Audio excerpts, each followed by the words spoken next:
Hello, my name is Ashley Scher. I'm the founder and CEO of Share Love Fund.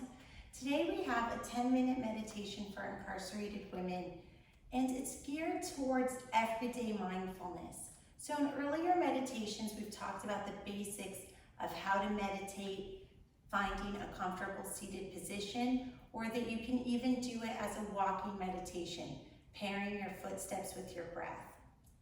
Now that we've learned how to meditate, how do we incorporate it into an everyday practice?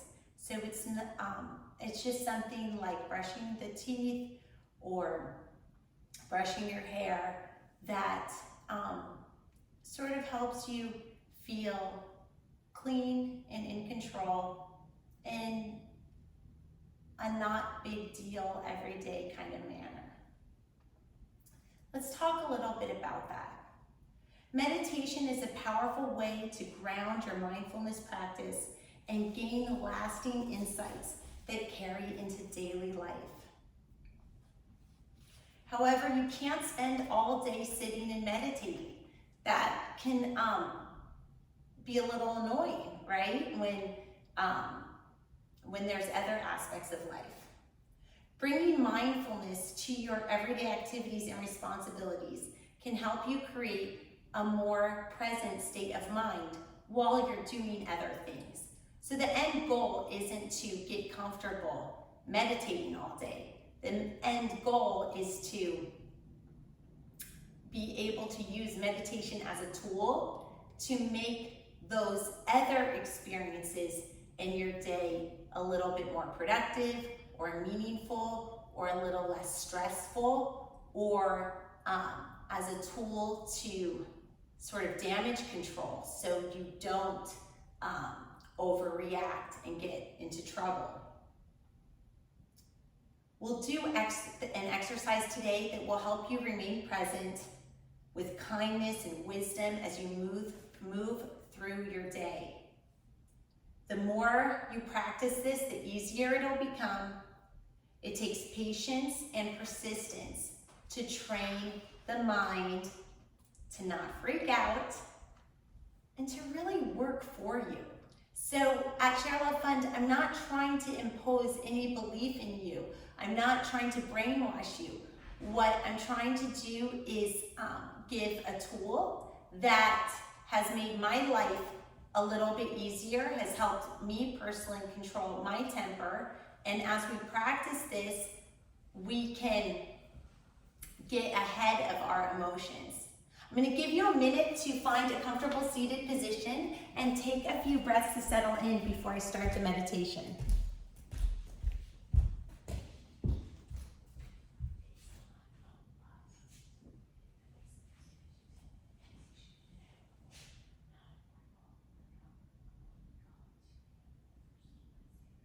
How did you pay your accounting bill? How did you have the money for it? No, just do it.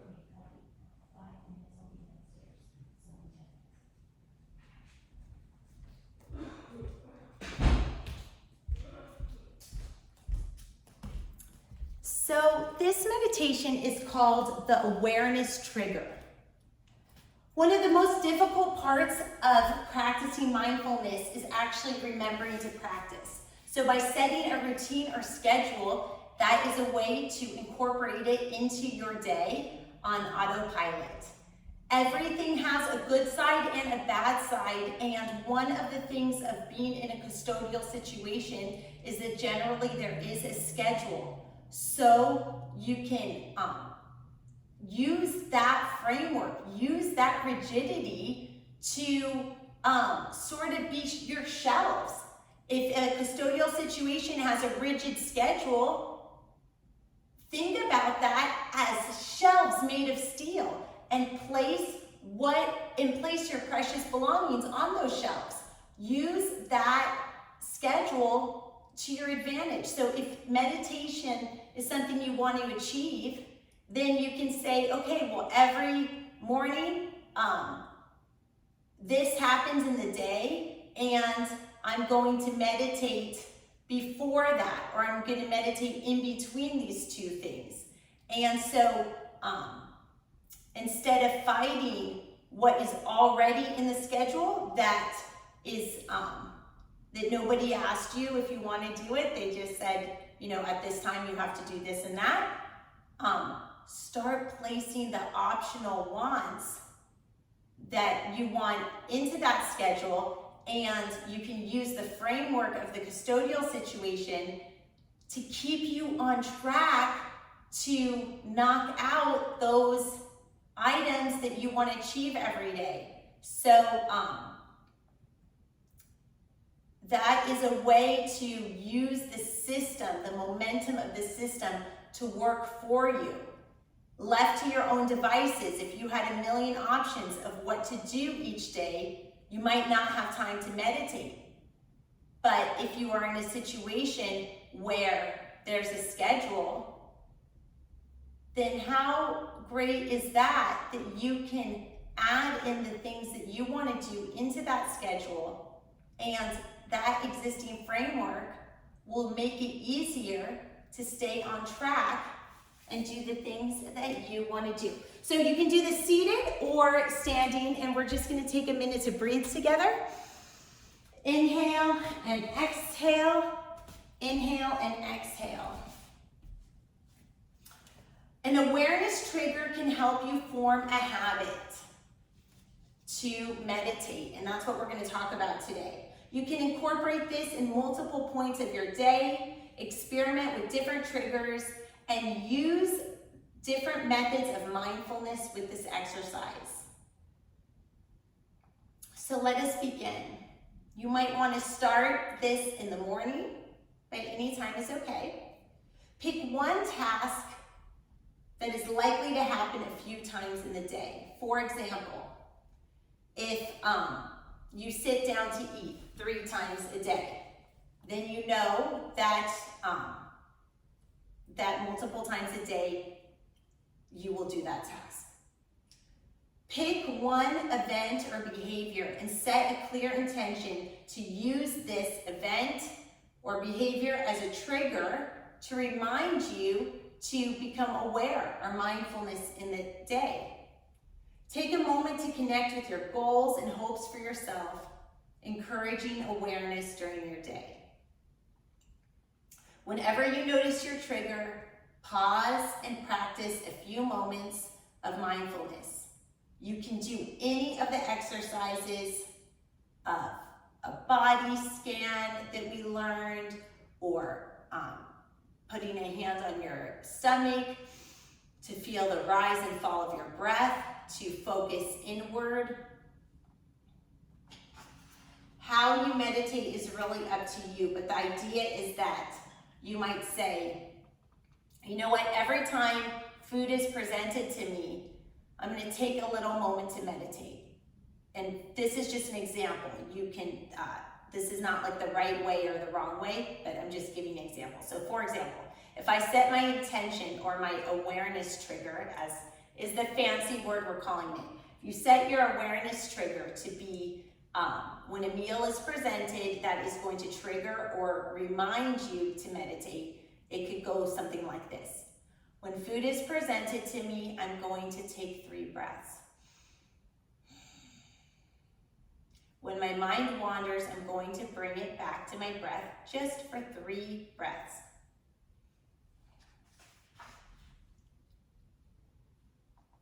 After I take 3 breaths, I'm going to set a goal or intention for the day. Is there something that I want to do or accomplish? Or last night, did I get in a fight with someone, and then the goal for today is just stay away from that person, have a cooling off period.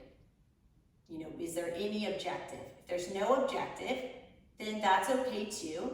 And then just by stopping and taking 3 deep breaths, you've calmed down your nervous system, and that has, and you've added oxygen to your brain, and that puts you in a better position to make better decisions.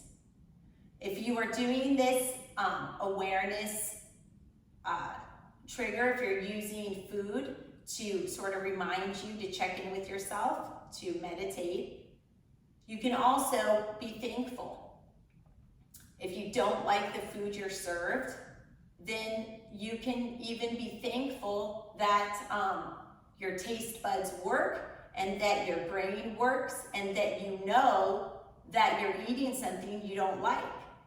You know, unfortunately, what I found is whatever any of our situations are, something could always be worse. There is like an infinite amount of upside and there is an infinite amount of downside.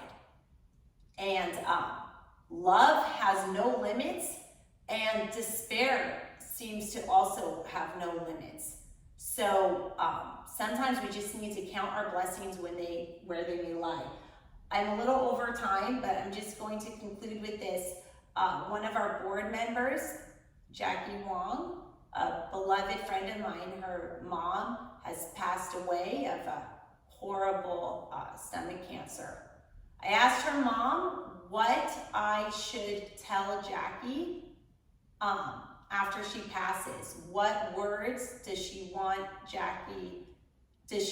echoed even after her life? And I told her I would be her echo, and I made that commitment to her. She told me to always have gratitude. She said, please remind Jackie to always have gratitude. Jackie's her daughter. She said she has gratitude, and I said, how do you practice that? And she said, every morning when I wake up, I say, I'm grateful for, and she names 3 things. She said, when I'm sick and I'm in so much pain, I am still thankful. And I said, what are you thankful for? And she said, today I was thankful that the sun came up. And I was thankful that the earth had warmth from the sun. And I was thankful that I could see light out of my window from the sun. So this was a woman where on her day of deepest despair, she did not take for granted that we don't live in perpetual darkness. I mean, imagine that. Imagine with all the things going on in your life, what if the sun did not come up today? That is a starting point. We can all be grateful for something. And don't be grateful for me or this or that. It's just that it makes life a little bit easier to live. It makes it a little bit easier to put one foot in front of the other when you feel grateful for something. So if you cannot think of anything to feel grateful for, then please consider feeling grateful that the sun came up and we don't live in perpetual darkness. Only light can drive out darkness. May the light in me be the light in you. I share what I have with you. If it resonates, great. If it doesn't, then please feel free to give us feedback. You can send us a letter at sharelove.fund, 41 Purdy Avenue, suite number 567, Rye, New York, 10580. Have a blessed day. Namaste.